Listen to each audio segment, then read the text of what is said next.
Os irmãos abrirem as vossas Bíblias em 2 Crônicas, capítulo 32, versículo 8. 2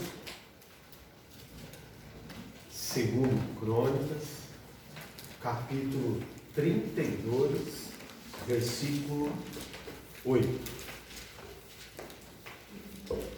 O jeito parece que o Dominique dormiu, né? Louvado seja Deus. Fica assim até amanhã. Mas se ele estivesse chorando, eu prefiro 1000 vezes ele aqui do que se ele estivesse em casa. Eu tinha um pastor que dizia isso, né? As crianças chorando durante o culto e tal, e ele falava assim: eu prefiro elas aqui, né, do que os pais com elas em casa. Eu aprendi isso com ele. Eu também prefiro ele aqui, né, do que em casa. 2 Crônicas, capítulo 32, versículo 8. O tema da mensagem nesta noite: quando a fé é maior que o medo. Olha o que diz esse texto, meus irmãos. Com ele está o braço de carne, mas conosco o Senhor, nosso Deus, para nos ajudar e para guerrear nossas guerras. O povo cobrou ânimo com as palavras de Ezequias, rei de Judá. Senhor nosso Deus, nosso Pai que está nos céus, aqui, ó Pai, foi lida a sua palavra, como já foi orado, que eu seja apenas um instrumento do Senhor, porque a tua palavra mesmo, Pai, já pregada, já lida, ela já fala aos nossos corações, e com todas as imperfeições, o Senhor usa aqueles que pregam a tua palavra. E eu peço nesta noite que eu seja usado pelo Senhor, em nome de Jesus. Amém. Quando a fé é maior que o medo. O medo é uma sensação real. Quero ler essas duas frases que eu peguei de alguns pensadores. O medo é uma sensação real. Pode ser um amigo, o medo, e pode ser um inimigo do homem. Quem diz isso é a filósofa Ana Lúcia Santana. Outra frase: o medo se torna um transtorno quando mesmo não nos impulsiona para direção ou em direção nenhuma. Nós estamos passando por um período que o medo tem sido um axioma nas nossas vidas. Todas as pessoas, de uma forma ou de outra, elas acabam sentindo medo. Algumas pessoas o extremo, outras nem tanto, mas todos nós em algum momento nós temos tido medo. E nós vemos, meus irmãos, que a igreja tem sido reflexo deste medo. Ontem eu estive conversando com o pastor Jairo a respeito disso. O nosso papel, o papel do pastor neste momento, tem sido muito mais trazer os irmãos para a igreja do que mesmo evangelizar. Porque o medo, ele tem rondado as nossas vidas. Mas eu sugeri como tema da mensagem: quando a fé é maior que o medo.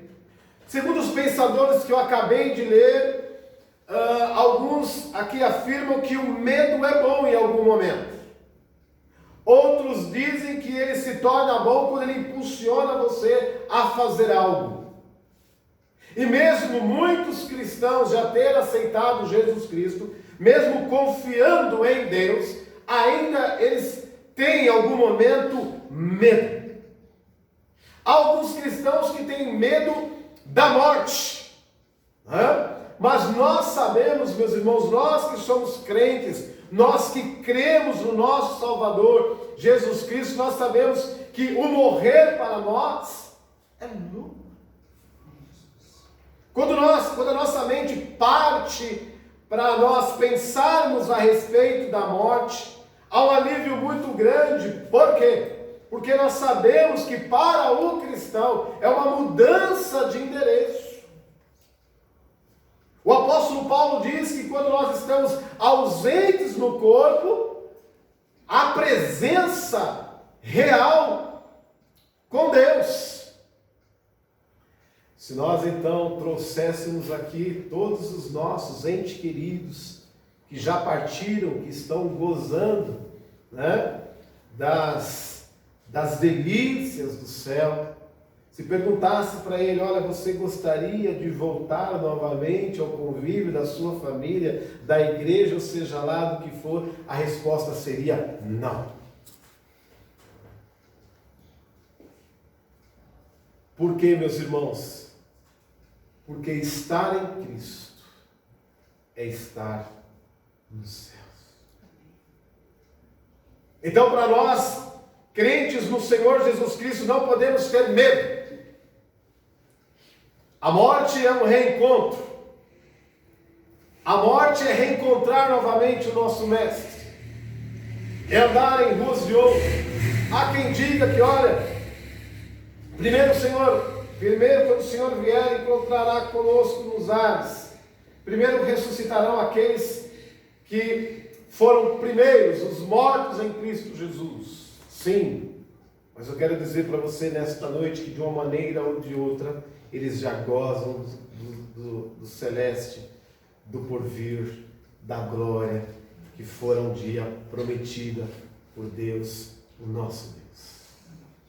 Então o crente não pode ter medo da morte.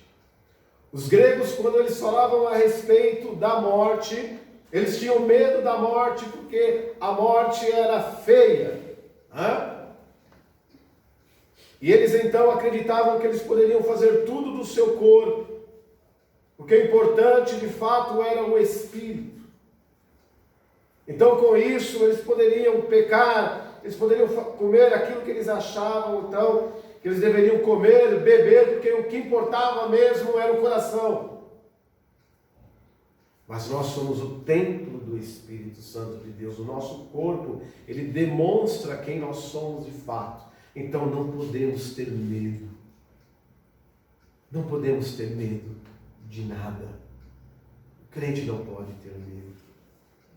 Como foi dito na quarta-feira passada, nós não podemos sequer acrescentarmos aí 1 hora, um dia das nossas vidas.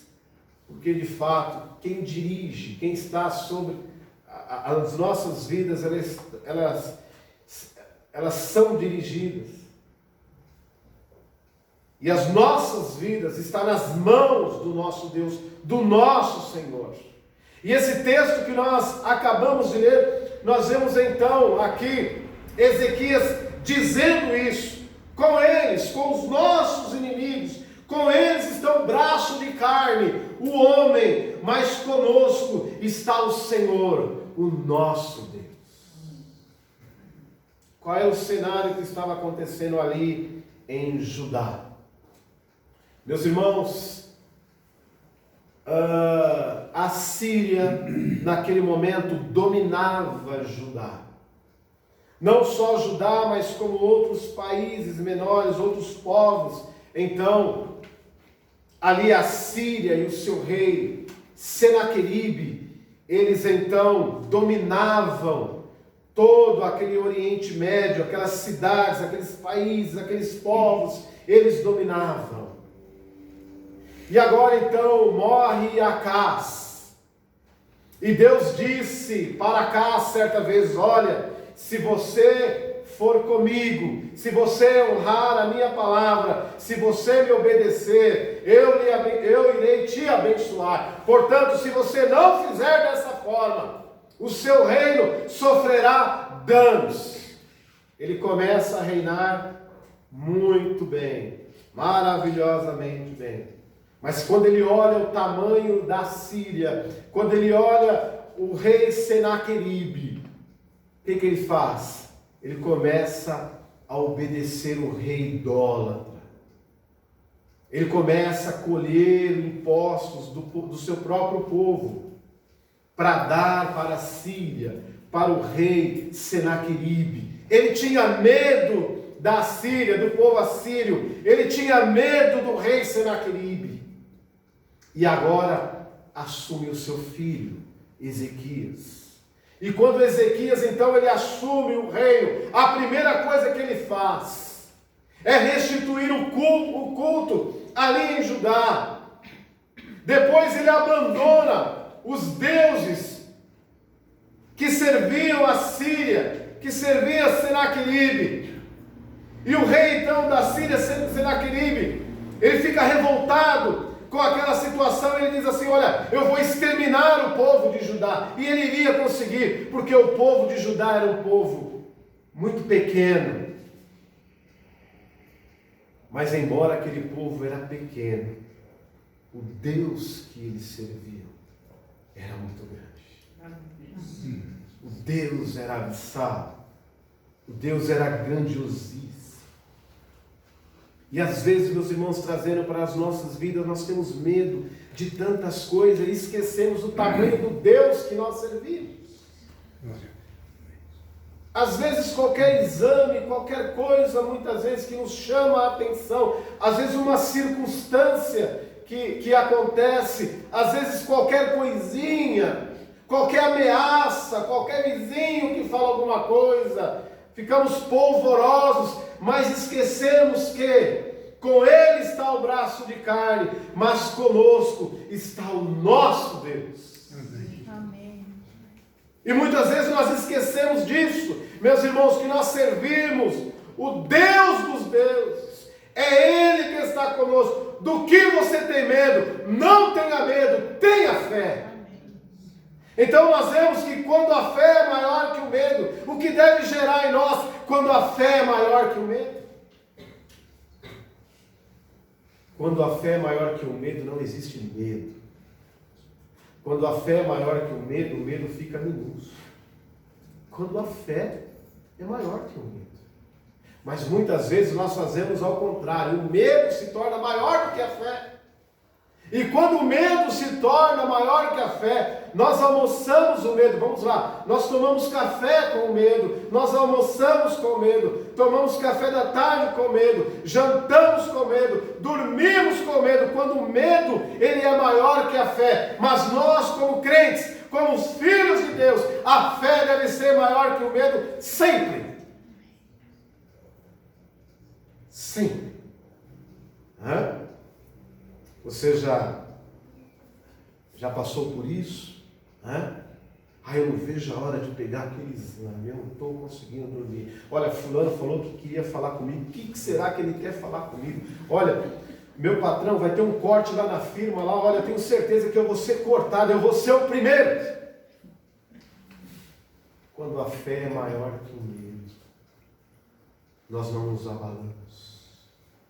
Quando a fé é maior que o medo, nós colocamos diante do Senhor. Senhor, toma conta. Senhor, cuida. Porque a minha fé, o meu Deus, é maior do que o meu medo. Amém. Então a primeira coisa que ele fez ali, Ezequias, quando o rei Senaqueribe disse: olha, eu estou indo.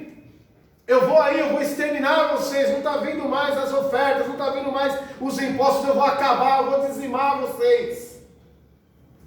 Desculpa, meus irmãos, a atitude dele deveria ser de medo, sim. Ele não tinha um exército à altura para acabar com o exército da Síria, ele não tinha. Era totalmente impossível que isso acontecesse, se não fosse pela fé.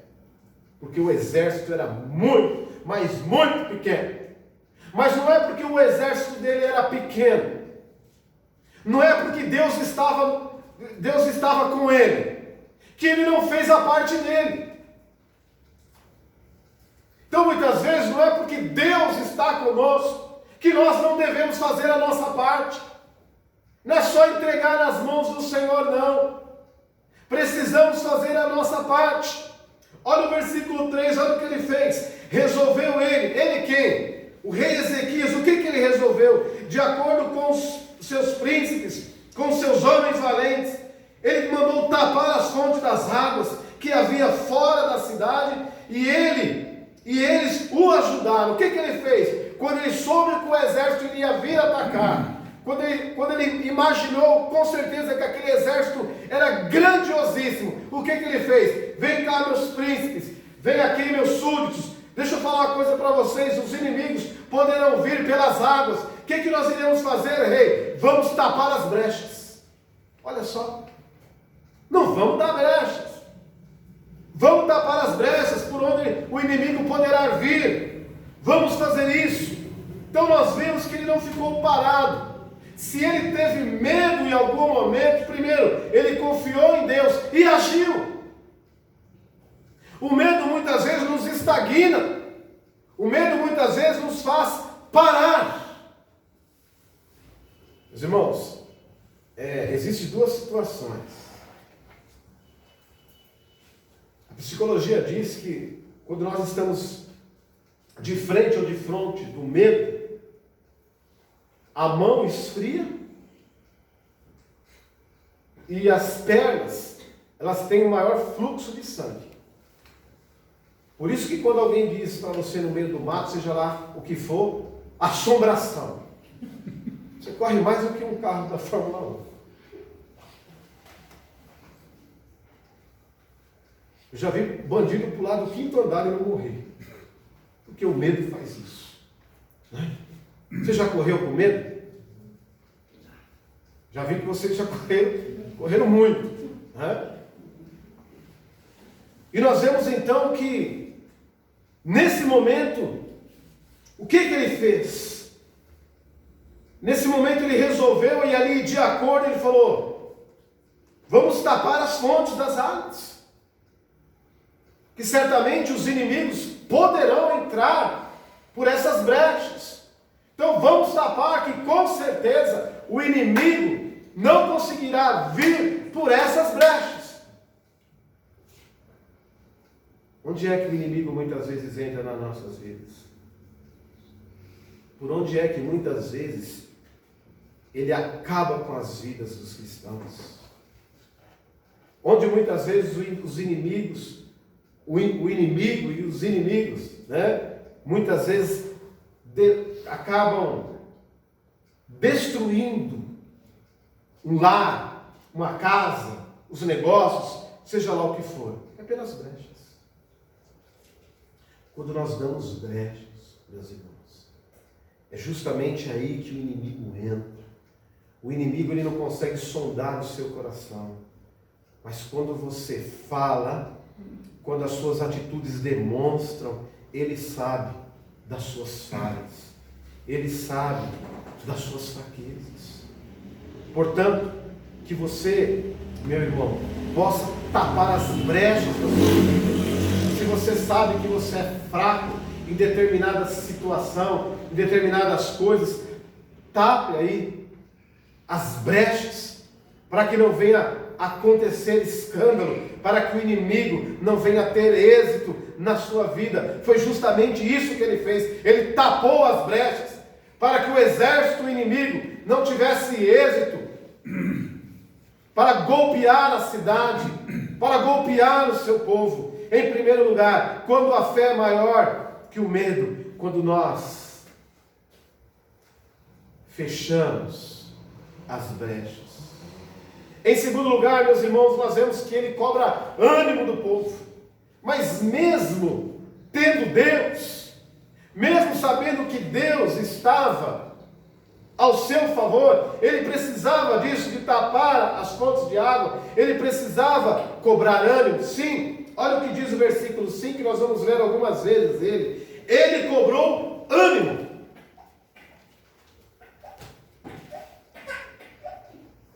Em algum momento, Dominique acordou. Em algum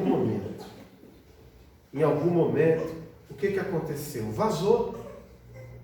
Alguém disse, olha, Ezequias, ele rompeu com Senaqueribe. Olha, Ezequias não vai mais cobrar os nossos impostos, ele não vai mais pagar para a Síria. Em algum momento isso vazou para o povo. Só que o que fez então Ezequias? Ele chama o povo e diz assim, olha, o imposto vai ficar menos para vocês. Vai sobrar mais dinheiro para a carne, vai sobrar mais dinheiro para o churrasco, vai sobrar mais dinheiro para o leite, vai sobrar mais dinheiro para isso, para aquilo outro. Mas, contudo, nós temos que lutar. Vocês estão dispostos a lutar? E eles disseram, sim. E Ezequias, então, ele cobra ânimo do povo. Vamos lá, gente. Vamos lutar contra esse exército. Vamos guerrear contra esse exército. Como é gostoso quando nós temos um líder, né? Como é gostoso quando nós temos uma pessoa que é referência nas nossas vidas, quando tem ânimo. Nós, como servos de Deus, devemos ter ânimo, pois o próprio Deus cobrou ânimo de Josué. Pediu que ele tivesse ânimo para guerrear, para entrar na terra prometida. E hoje o que nós vemos em pessoas desanimadas, pessoas que aparentemente parece que já morreram.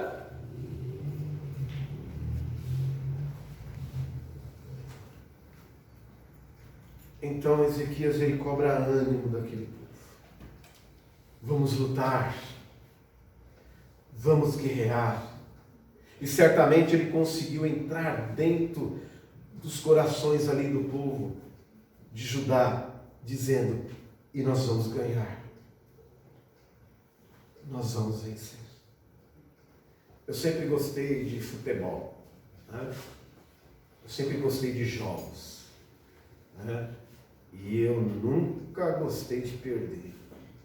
Às vezes eu jogava bola ainda adolescente, quando meu time perdia eu saía chorando. E se a bola fosse minha, eu levava a bola embora. Né? E eu não aceito, nunca aceitei aquele negócio de que o importante é competir. Isso é para derrotado. Ninguém compete para perder. Todo mundo compete para vencer. Se vai vencer, é uma questão à parte. Nós temos que lutar para vencer. Né? Pois o nosso próprio Jesus, pois a própria palavra diz lá, né, em Romanos, né, o apóstolo Paulo disse que mais em todas as coisas somos mais vencedores. Então, nós já nascemos vencedores. Às vezes eu vejo crente dizendo assim, olha, fulano ganhou, ciclano ganhou, eu sou um azarado mesmo. Meu irmão, um crente azarado nunca. Se existe sorte, nós tiramos a sorte grande. Não foi nós que o escolhemos, mas foi Ele, o nosso próprio Deus, que nos escolheu. É diferente. Ok? É diferente. Então ele cobrou ânimo daquele povo. Né? E que maravilha quando alguém vê o seu líder animado. Olha, vamos fazer isso, vamos fazer aquilo, vamos fazer aquilo outro, vamos construir. Vamos fazer assim, vamos fazer assado. Olha, já estou vendo, pronto. Vamos lá, pega, vamos fazer isso, aquilo. Como é gostoso. Alguém alegre, ele consegue influenciar outros corações. Mas como é difícil se lidar com pessoas que já morreram. Estão vivas, mas já morreram. Quando eu tenho tempo, o que você gosta? Eu gosto de descansar. Eu gosto de dormir. Dormir, olha, eu gosto de dormir. Né? Meus irmãos, a palavra do Senhor diz que vai ter tu com a formiga. Tem isso. Jesus disse que o Pai dele trabalha, nosso Deus, trabalha até nos dias de hoje. E tem gente que não quer ir mais para o céu, porque no céu também vai ter que trabalhar. Não trabalhou na terra e não vai trabalhar no céu. Então no céu, o céu ficou para gente que gosta de trabalhar. E lá no céu não tem aposentadoria. Se você acha que você vai ser beneficiado, se você vai levar o cartão lá da aposentadoria e falar, Senhor, eu era aposentado na terra e quero continuar aposentado no céu. Não, não vai continuar. O céu é lugar de pessoas animadas, contentes, alegres. Os irmãos lembram lá no Antigo Testamento, quando Deus disse para Moisés, diga para Faraó o seguinte, para o meu povo ir para dançar no deserto, para louvar o meu nome lá no deserto. Foi para isso, não foi para dormir não. Então se você tem aposentadoria aqui na terra, lá no céu você perdeu a sua aposentadoria. Loas, não é irmão? Perdeu foi tudo. No céu é lugar de gente viva, não de gente que é aposentado. Lá no céu é lugar de gente viva. Não é verdade, irmão Deus? Pode até ter luz. Terceiro lugar, meus irmãos. Terceiro lugar. Ele restaurou os muros. Versículo 5 diz assim, olha lá. Lá vem o exército. Lá vem Senaqueribe. Lá vem o rei da Síria. Ele cobrou ânimo. Restaurou todo o muro quebrado. O muro estava todo quebrado. Os muros estavam destroçados. E o que ele fez? Ele construiu os muros novamente. Mas olha, o exército vai vir aí, a primeira coisa que eles irão fazer é derrubar o muro. Sim, mas vamos construir um novo muro. E vamos reforçar esse muro. Então nós temos o cuidado do rei Ezequias ali para cuidar com todo carinho ali, olha, vamos cercar, vamos fazer tudo direitinho para que o inimigo não venha nos atacar, nem nos pegar de uma maneira de surpresa. Vamos restaurar o mundo. Vocês acreditam que todos estavam imbuídos numa mesma ideia? Vocês acreditam que todos estavam ajudando? Não. Para alguns a morte era certa. Para alguns eles iriam morrer, sem dúvida nenhuma, eles iriam morrer. Não tinha jeito. A morte era iminente, eles iriam morrer. Um exército grande. O que nós fazemos diante dos inimigos? O que nós fazemos muitas vezes diante das dificuldades? Como o pensador disse aqui no preâmbulo da mensagem, né? Alguns já deveriam estar vendendo as suas casas, certamente nós iremos morrer. Mas o rei então ele diz, olha, vamos restaurar o muro. Mas o muro não é nada, eles vão derrubar, o muro é pequeno, não, mas vamos restaurar. Mas o muro está quebrado aí, o inimigo, deixa isso daí, vai investir dinheiro nisso daí, deixa isso daí para lá. Não, vamos restaurar o muro.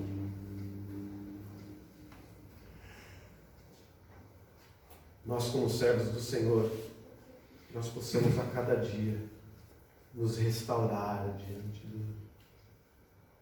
Quando você notar que você está muito apagado mesmo na igreja, quando você notar que você está tão fraquinho, assim, pastor, eu quero fazer um solo hoje. O ano que vem, conta comigo no departamento de evangelismo. Olha, o ano que vem, conta comigo nisso, conta comigo naquilo. Precisamos restaurar as nossas vidas. É muito fácil cantar, pregar quando tudo vai muito bem. Eu estava passando uma situação na minha vida em 2020, né? E essa cena nunca sai da minha cabeça, né?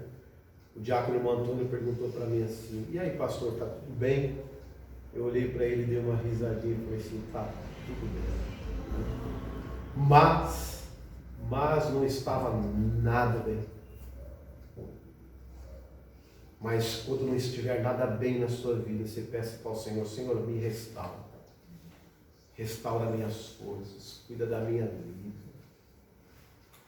Porque o Senhor me chamou o Senhor me chamou para eu te adorar, para eu te louvar, para te engrandecer. Cobre do Senhor as promessas dele. Senhor, O Senhor disse que neste mundo eu ia ter aflição, mas o Senhor também disse que estaria comigo todos os dias até a consumação dos séculos. Para que você possa abrir o seu coração a Deus. Deus gosta muitas vezes de ser pressionado. Mas, pastor, pressionar Deus nos momentos difíceis da sua vida, você pode falar: Senhor, o Senhor disse que estaria comigo. O Senhor falou que me ama. Tenho promessas na minha vida. Pode ter certeza que o Senhor há de ouvir a sua oração. Ele vai ouvir a sua oração. Amém. Deus não abandona os seus. No Salmo 113, o salmista diz assim: assim como um pai se compadece do filho, assim como eu me compadeço das minhas filhas, o Senhor se compadece de cada um de vocês. Amém. É isso que a palavra do Senhor nos mostra. E Ele começou ali a restaurar aqueles muros, consertar aqueles muros.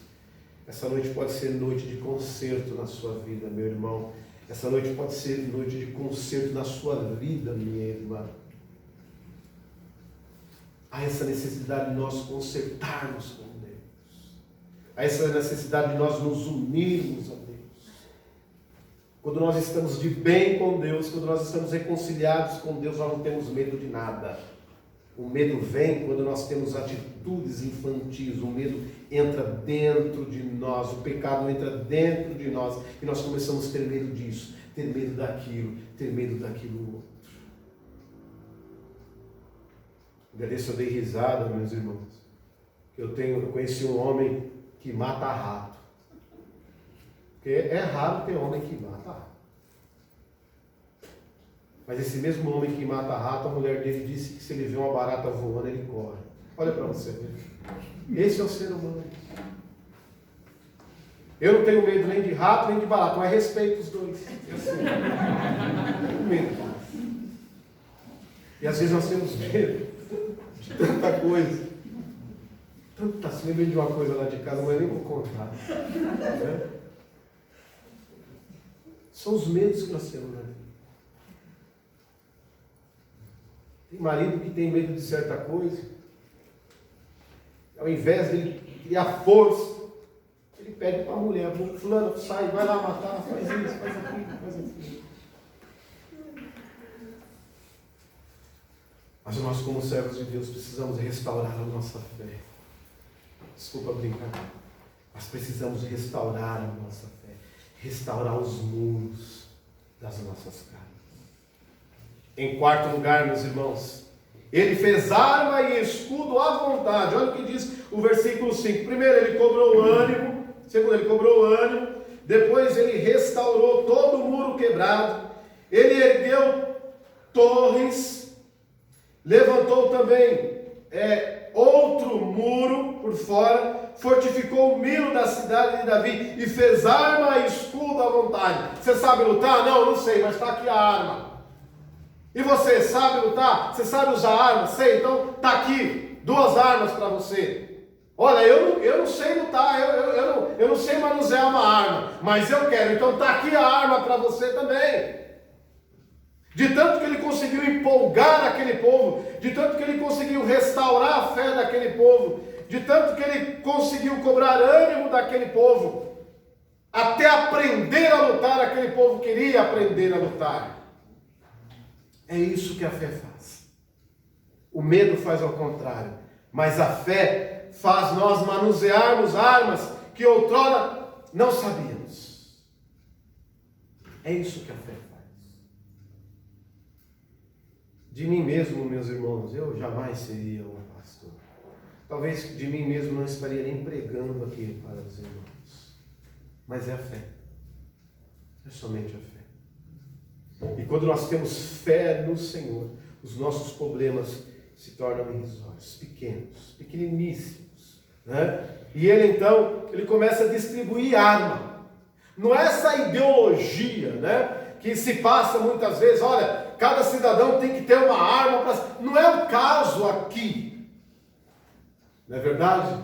Boa. Verdade. Não é o caso aqui.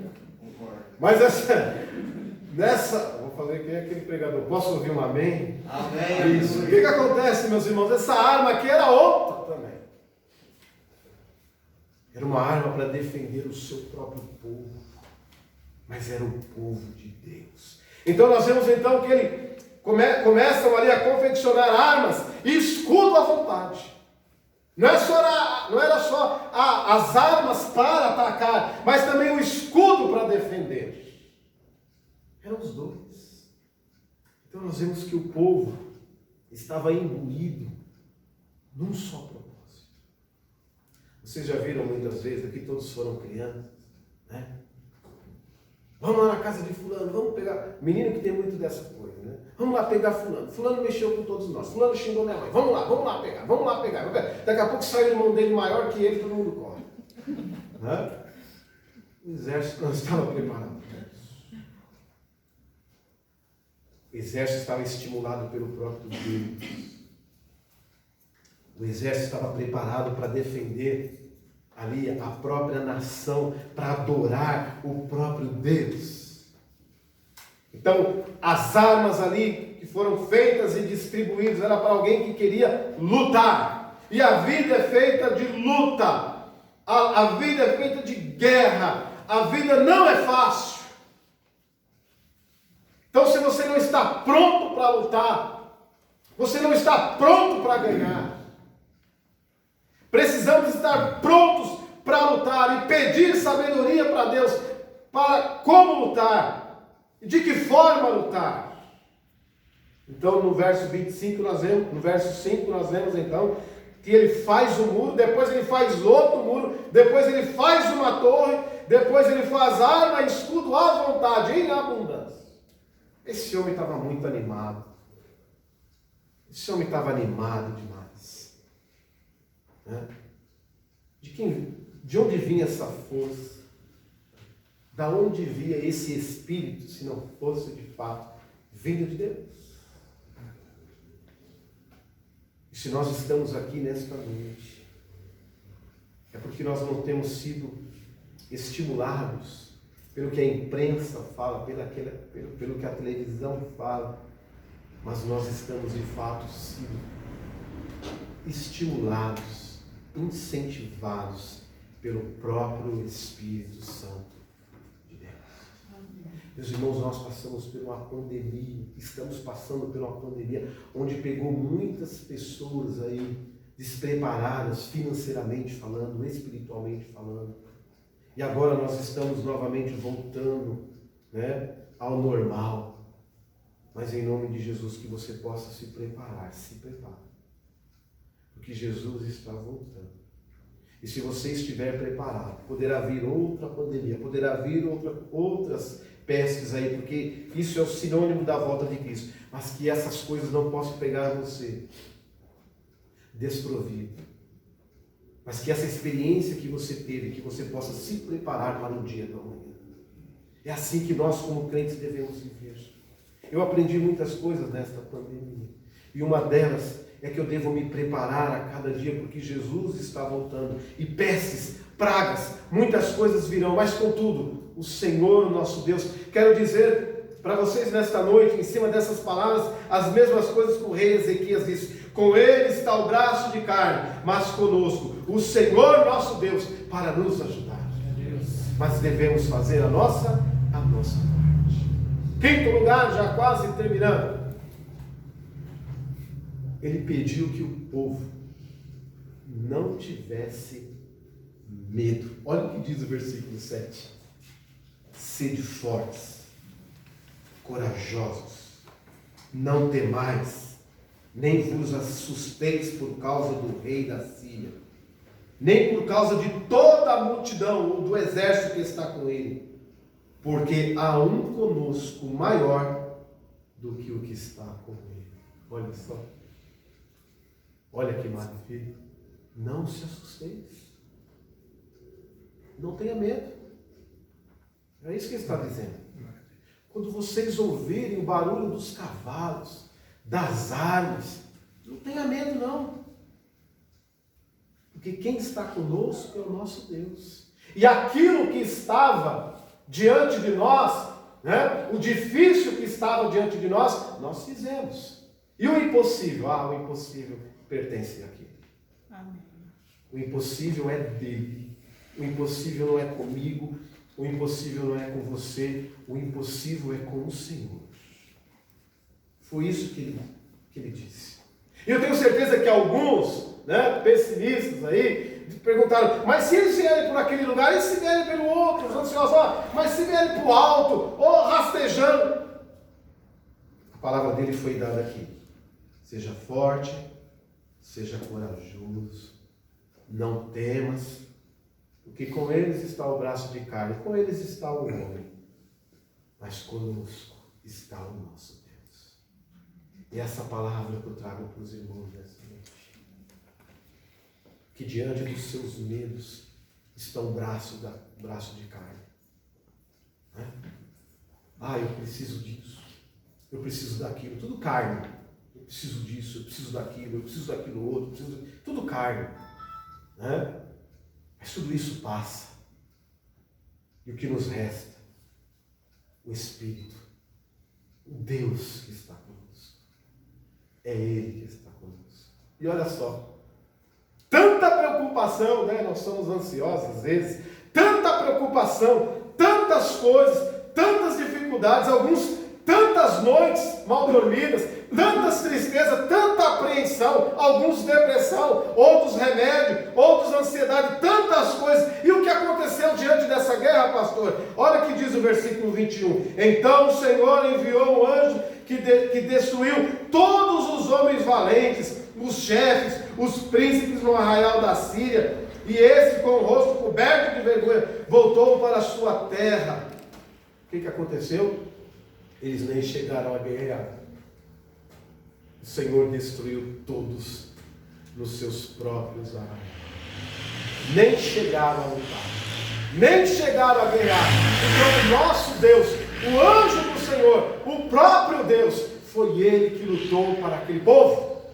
O Senhor olhou para aquele povo, esse povo me honra, e eu vou honrar eles. Esse povo, coitado, está fazendo aí, as coisinhas, fazendo isso, fazendo aquilo, tem algum esforço, eles fizeram alguma coisa, mas quem vai livrar eles sou eu. É o que o Senhor está falando conosco nesta noite. As nossas lutas vão passar, que as nossas dificuldades irão passar. E um dia, muito em breve um dia, nós estaremos na presença do Senhor, com a vitória nas nossas mãos. Então, muitas vezes, não se preocupa não. Não se preocupa. Faça a sua parte e deixe que o Senhor faça a dele. Amém. Não tenha medo. Tenha fé. Vamos falar todos juntos? Não tenha medo. Tenha fé. Pega isso para você. Não tenha medo. Tenha fé. O braço de carne está por aí, mas conosco está o Senhor, nosso Deus. Por favor, abaixe a sua cabeça nesse momento. Alguém nessa noite que a palavra do Senhor falou grandemente, traz no seu coração um pedido, e que de pé eu quero orar por você. Se você não tem dormido, se você tem ficado preocupado, se a tristeza tem abalado o seu coração, não tenha medo não, tenha fé. Tenha fé em Deus. Com eles estão aí o braço de carne, mas conosco está o Senhor. Há mais alguém? Eu quero orar por você nesta noite, para que o Senhor possa estar suprindo as suas tristezas, as suas ansiedades, os seus problemas. Nossa felicidade ela só é completa quando nós nos entregamos completamente ao Senhor. Muitas vezes nós estamos muito mais preocupados com as coisas da carne do que com as coisas do Espírito. O Senhor está conosco. O Senhor não falha. Ele não atrasa. Ele nem tarda. Alguém diz, o Senhor tarda, mas não falha. Não, Ele não tarda, Ele nem chega atrasado. É no momento certo. É na hora certa. Tem mais alguém? Quero orar com você.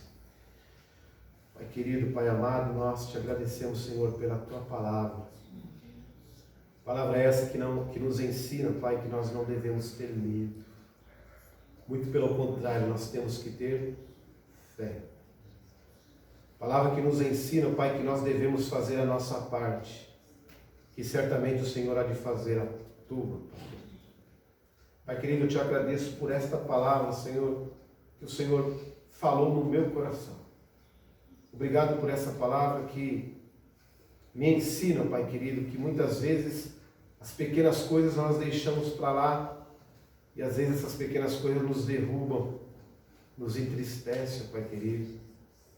Senhor, louvado seja o teu santo nome. Eu peço por cada irmão que está de pé. Também te peço por cada um que está sentado, Senhor, que em nome de Jesus, Pai querido, nós possamos a cada dia crermos que o Senhor existe e que é o Senhor, que é o teu anjo que luta por nós, em nome de Jesus. Amém. Vamos ficar de pé, meus irmãos.